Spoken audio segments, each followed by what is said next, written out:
Vamos continuar então, porque a gente estava em Cryon. Em Cryon. Que a gente falou que ele era o guardião planetário. Ele trabalha no serviço eletromagnético do planeta, tem olhos para cá, tá trabalhando junto com a gente aí, acho que antes da humanidade chegar no planeta, tá? Uhum. Na verdade, os seres estelares já estão aqui antes da gente chegar no planeta. Sim, porque nós somos um produto da ação deles. Da ação deles. Desses seres estelares. Inclusive, não existe evolução sem a interferência deles, geneticamente, em nós. A humanidade não evolui se não tiver alteração genética. Então, Cryon, como é que começou a história toda? Depois de Cryon, foi Cryon e Arcturianos ali, tá? Fui para ufologia. E aí tudo mudou. Porque eu comecei a vivenciar experiências surreais. Que eu falava, cara, o que é isso? Isso é melhor do que qualquer coisa que eu tenha feito na minha vida. Eu lembro que a primeira vigília ufológica que eu fiz, eu já vi uma nave-mãe, milhões de luzes e coisas surreais. Onde que foi? Era no Mato Grosso. Qual cidade? Do Sul. Uma cidade lá do interior. Você era São Tomé das Letras. Aí... Isso em Minas. Era Serra do Rocador. Por ali. Aí... São Tomé é em Minas, né? São Tomé em Minas. É do lado de Varginha. Que lógico que é. São Tomé da Letra do lado de Varginha. Varginha, o ET de Varginha. Não foi o ET de Varginha, não. Tá, então você estava lá na Serra do Roncador. Aí... Você estava em Corguinho. Não. Olha que é descobrir os negócios. Não, depois a gente se fala. Tá bom, vamos lá. Aí... Você está querendo preservar a intimidade dos alienígenas? Não. Quanto mistério, Igor. Hoje o capítulo tá tenso. Tá Vamos lá, vamos seguir. Sempre que mexe com ET dá bode, mas vamos lá. Dá bom. Dá bom, mas bode no sentido, né, neologístico da palavra. Vamos lá. Tá bom, então bode. Aí, enfim, fiz vigília durante muitos anos, até que o grande dia chegou. E assim,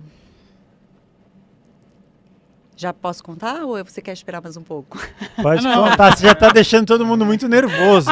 Teve uma mulher aqui que ela já tá roendo as unhas. Ela, conta logo, que raiva. Não, raiva não. Vamos transmutar isso aí. Então, aí chegou o momento, eu entrei, enfim, fomos fazer uma vigília, estávamos caminhando na mata e eu escutei, parem. Todo mundo parou, obedecendo. Vamos fazer o que tem que fazer. E aí, nisso começou uma voz masculina a falar e a gente não entendia absolutamente nada. Tá? Era uma voz metálica, a gente não entendia. Grave, metálica. E aí, a gente pediu que eles ajustassem a nossa frequência. Por que isso? Porque os seres, para vir fazer um contato físico, é um trabalho gigantesco, energético que se faz. Eles precisam densificar a energia deles, tá? Porque nós temos mais dificuldade de se utilizar. Tínhamos, porque isso tem uns 15 anos. Então, o negócio agora está mudando um pouco de figura. A gente está aprendendo um pouco a fazer isso. Então, eles começaram a tocar, parecia uma flautinha, alguma coisa nesse sentido, para ajustar a nossa frequência. E aí, eles voltaram a falar e a gente continuou sem entender absolutamente nada. Foi então que o ser feminino tomou a frente e começou a falar e a gente começou a entender. E aí, nós começamos a perguntar: quantos vocês são? 2 casais. As respostas eram muito objetivas. 2 casais. Qual o nome de vocês? Sila e Tilos. O outro casal ela não falou. Sila e Tilos. E aí nós perguntamos: como vocês vieram? De nave? Teletransporte. E assim, interessante é que ela falava como se estivesse cantando. A voz era melodiosa. Uhum. Eu não sei nem reproduzir, mas ela falava muito assim. Eu não vou saber reproduzir o cântico, mas o tom dela era muito assim. Teletransporte. Uhum. E aí nós perguntamos, quanto tempo demoraram para chegar? Milésimos. Milésimos. Milésimos. Isso pra gente é algo surreal. Então, a gente achava, né, que eu achava, pelo menos, que eles vinham de nave, pousavam, entendeu? Uhum. Desciam da nave, a nave abria, pousavam, saíam descendo, e não é assim. E interessante é que depois que eu contava esse relato, vou te contar o resto, mas tem bem mais coisa, mas assim, as pessoas depois perguntavam para mim assim, mas eles falam português? E hoje, com o advento da inteligência artificial, a gente já consegue entender isso um pouco melhor, porque se eu gravo um vídeo hoje, falando aqui, e eu consigo colocar nesse vídeo a minha voz falando em russo, em grego, em alemão, em qualquer outra língua, hoje a gente já compreende que isso é uma tecnologia. Só que há 15 anos atrás isso era uma coisa que a gente falava, como é que pode? Então, assim, é tecnologia, tudo é tecnologia. Uhum. E aí, eu pedi para eles, como a gente estava muito escuro, a gente não conseguia enxergar, tá? Tava um breu total, tipo, interior do interior do interior, no meio do mato, breu total. E aí a gente perguntou, eu pedi assim, vocês podem acender o frontal para a gente ver onde vocês estão, enxergar vocês? E aí eu achei que eles fossem acender aquela luzinha assim fininha, sabe? Um filetinho de laser fosse sair. Só que, para minha surpresa, praticamente explodiu como se fosse uma bola de futebol, de luz prata. Ela não fez barulho, mas foi como se ela tivesse feito barulho, que eu quase morri do coração. Eu levei um susto, que chegou a fazer uma descarga elétrica no meu corpo. E a gente estava meio que o terreno era um pouco íngreme, assim. E aí começou um cair por cima do outro, foi gerando um nervosismo, uma ansiedade. E aí eu só escutei ela falando assim, mantenham a vibração. Na hora que ela falou isso, a gente viu a silhueta deles se desfazendo. Eles se desfizeram e o contato acabou. Acabou naquele dia. E aí, foi uma coisa que eu só fui perceber anos mais tarde, essa questão que Cryon falava da não linearidade do tempo. Eu não fui entender isso na época, mas tinha essa questão, o tempo ele não é linear da maneira que a gente entende. O que acabou para mim naquele dia continuou no dia seguinte, exatamente da onde tinha parado, com o mesmo grupo de pessoas. Então, no dia seguinte, nós voltamos para o mesmo lugar, praticamente no mesmo horário. E o contato continuou da onde ele tinha parado. E aí ela falou, vamos passar o compromisso. Despertar a humanidade. E eu achei totalmente louco isso, porque a gente estava numa época de Orkut. Como é que eu vou despertar a humanidade? Eu falei, gente, é meio megalomaníaco isso. Como é que eu vou fazer isso? Sair assim, como é que eu vou despertar a humanidade? Só que hoje eu já entendo o trabalho que está sendo feito. Na época era inviável esse entendimento. E aí nós pedimos que eles ativassem a gente. Eu era meio que a porta-voz do negócio. Eu falei assim, vocês podem ativar a gente para a prosperidade, para o amor, para a saúde? Ativaremos para o que precisam. Caminhem na mata, não parem. E aí começou a sonoplastia, que é o seguinte, a sonoplastia são barulhos que acontecem onde você se assusta, a sua aura se expande e eles vão trabalhando na sua aura para que você, enfim, receba o que precisa receber. Então, a gente ia andando, era como se a gente escutasse pedregulhos caindo do lado. Então, a gente escutava pou, pou. Só que você olhava, não tinha nada. E a gente também não podia parar. Então, a gente foi andando. E pou, pou, pou. De repente, aconteceu a coisa mais inimaginável e surreal que eu já experienciei na minha vida.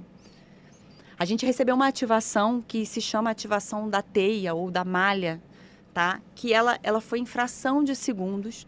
O lugar que a gente estava não tinha absolutamente nada. Você mal tinha luz elétrica.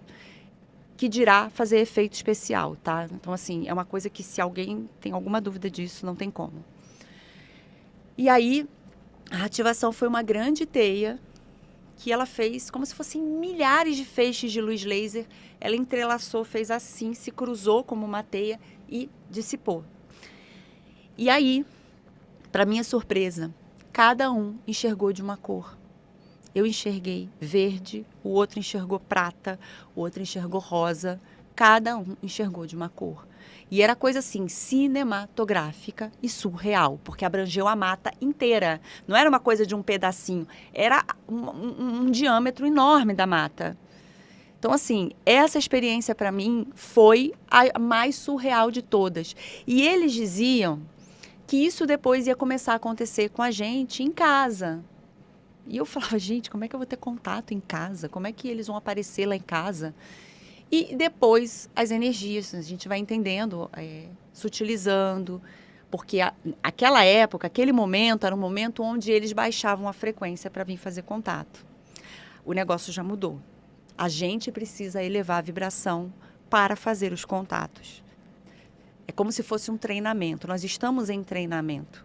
Então, assim, aquela era uma outra fase onde a humanidade não conseguia. A gente agora já consegue. Então, é elevar a vibração para que esses contatos aconteçam. E assim, eu vi também já muitas naves. Nave era uma coisa já vi nave no Recreio, já vi uma nave-mãe gigantesca no Recreio, eu estava passando. Para quem conhece a reserva, lá entre o Recreio e a Barra da Tijuca, é uma pista de alta velocidade, eu vi uma nave de um tamanho, e eu queria tirar foto, mas se eu fosse tirar foto eu ia bater com o carro, porque aquilo é uma pista de alta velocidade. Quando eu cheguei na Barra, nesse mesmo caminho, quando eu cheguei na Barra, eu vi duas pequenininhas, o céu era um céu de verão, tá? Céu limpo, final de tarde, devia ser umas 6 horas, naquela época acho que ainda tinha horário de verão. E tinham 2 naves no céu. Então, assim, essa eu tirei foto. Eram pequenininhas. E aí eu lembro que eu mostrava para as pessoas, assim, que são inteiradas com isso, que falavam, mas ninguém viu. Não, ninguém viu, as pessoas não olham para o céu. As pessoas não olham. As pessoas correndo no calçadão, fazendo tudo, ninguém vê. Mas o negócio está ali. Eles estão aparecendo. Eles estão aparecendo. A gente tem que olhar para o céu. A gente tem bons avistamentos no paranormal.corp no Instagram, né? A gente faz uns reacts bons lá, né? Ah, é verdade. Se você quiser ver alguns avistamentos incríveis, paranormal.corp no Instagram. Vai lá conferir que tem bastante coisa legal lá. E como é que terminou essa história da mata? Não, aí terminou o contato nessa ativação. A gente terminou, ali o contato já estava acabando, tá? Uhum. Aí, caminhem, e aí rolou a ativação, a gente ainda ficou um tempo ali, mas eles não estavam mais. Eles não podem ficar muito tempo na Terra, na densidade. Uhum. Então, isso tudo tem um tempo para acontecer, as coisas não podem ser muito demoradas, tá? E interessante, assim, porque essa mesma época que eu fazia essas vigílias, aconteciam experiências assim. Aconteceu uma vez de eu me perder num espaço que eu não tinha como me perder. Era como se eu estivesse andando em círculos, num lugar que não tinha como. E aí eu falei, gente, eu fiquei mais de 20 minutos tentando sair de um lugar que não tinha como. E aí você entende que você está interagindo com realidades paralelas. Aconteciam umas coisas muito surreais, gente. Surreais. Mas qual que foi, assim, a transformação que esse encontro promoveu na sua vida? Olha só, se eu te falar assim, as pessoas querem coisas muito palpáveis, né? As coisas não são palpáveis. Esses seres, eles mandam informações se você faz alguma coisa com elas. Se você não fizer, eles não vão mais perder o tempo deles, tá? Então, essa época, minha época de ufologia e tal. Depois eu saí da ufologia. Saí, não parei de fazer vigília e tal, me desconectei um pouco de tudo isso, mas as minhas experiências, foram reais. E aí, depois começou um movimento meu, onde eu me desliguei de tudo. Quando eu me desligo de tudo, eu precisei fazer um off na minha vida, E depois eu falei, preciso me reconectar novamente, porque começa a me dar um vazio. E aí eu falei, como que eu vou fazer isso? Aonde eu vou? Tentei na IEV, não deu certo. Tentei em outro lugar, não deu certo. E eu comecei a entender que eu ia ter que fazer um movimento sozinha. E como é que faz um movimento sozinha? Eu também não sabia. Eu não tinha quem me ensinasse a fazer isso. Então eu comecei a fazer o quê? Ler. À medida que eu fui lendo, eu fui entendendo algumas coisas. E aí começou o meu trabalho com a espiritualidade. Mas eu precisei fazer um movimento sozinho, um movimento que eu não sabia como fazer e não tinha quem me ensinasse. Então, eu entendo que todo um movimento aconteceu ali, que não é de uma hora para outra. Isso demorou alguns anos. E eu comecei a aprender a fazer isso sozinha. Então, o que aconteceu depois disso? Eu comecei a receber informações com mais clareza. Ah, mas aí teve uma outra história. Isso foi um ponto bem importante. Aí foi um contato com os arcturianos. Nesse meu momento que eu estava voltando a me reconectar com as coisas, eu comecei a pedir, tive um problema no joelho e comecei a pedir para os arcturianos me levarem para a nave. Eu pedia todas as noites, me levem para as naves de cura, tratem o meu joelho, vão até a origem do problema que eu estou no joelho.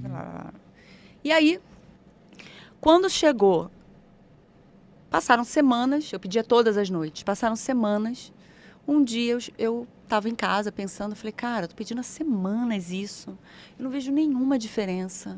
Meu joelho continua doendo. Na mesma hora eu escutei. Tenha paciência. A cura já se estabeleceu em outras dimensões de realidade. Ela vai se manifestar no físico. Tenha paciência. Só isso. E sumiu. Aí eu falei, ouvi, não ouvi. Ouvi, não ouvi. Aí ouvi. Não, eu não ouvi. Ouvi. Não, eu ouvi. Era uma voz de um homem e eu sei o timbre da voz até hoje. Eu ouvi. E aí, foi passando o tempo, passou 1, 2. De 2 semanas e meia, as dores começaram a diminuir. Passou 1 mês, aí, 2 meses. Eu não sabia nem mais qual joelho estava doendo. Aí, esse momento, eu comecei a receber informações telepáticas.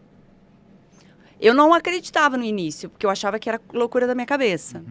E aí, depois, eu comecei a receber orientações de formas de trabalhar, do que fazer, e eu comecei a seguir.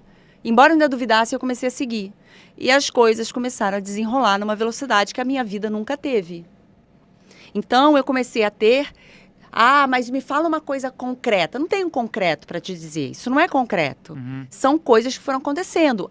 Começou a acontecer um movimento na minha vida, onde eu comecei a canalizar técnicas, levar para o movimento, para a ação, para a manifestação no plano físico, e as coisas começaram a ser curadas, situações foram se modificando na minha vida.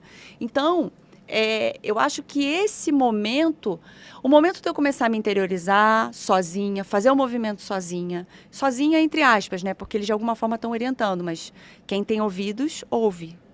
Quem não acredita, continua fazendo a mesma coisinha de sempre. Então, eu comecei a ouvir e entrar nesse movimento. E aí as coisas começaram realmente a mudar para muito melhor. Não foi para melhor, foi para muito melhor.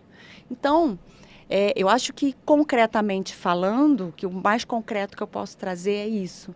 E aí comecei a desenvolver o meu trabalho. O curso dos registros acásticos foi algo similar. Esse curso eu já dou aproximadamente há uns 4 anos, tá? E o curso eles começaram a falar, você precisa fazer um curso de registro acástico. Você precisa fazer um curso de registro acástico. Eu falei, não vou fazer, não sei fazer. Não sei como fazer isso, não vou fazer, não sei fazer.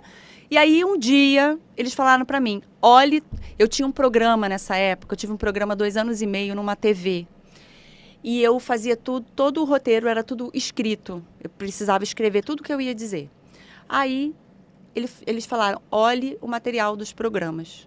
Quando eu fui olhar, tinha tudo que eu precisava para o curso. E aí eu comecei eu só arrematei os negócios, tá? Arrematei, gravei as aulas, montei o formato do curso. E aí, a minha primeira turma, eu tive 35 alunos. E aí eu falei, bom, acho que é isso. Acho que eu entendi o recado. E eu nunca esqueço meu marido falando assim, nossa, o seu dia tem mais do que 24 horas, porque a quantidade de coisa que você faz... E como é que você tem... Ele perguntou assim para mim, como é que você consegue colocar tudo isso assim? Eu falei para ele, eu não sei. Eu começo a receber a informação e começo a fazer. Eu não sei. Agora, se você recebe a informação e você não faz nada com isso, eles param de te mandar a informação e vão encontrar alguém que venha trabalhar. Igual a história do emprego. Se você está aqui trabalhando para mim, não está fazendo nada com o que eu estou falando para você fazer, está demitido, vem o próximo. É exatamente assim.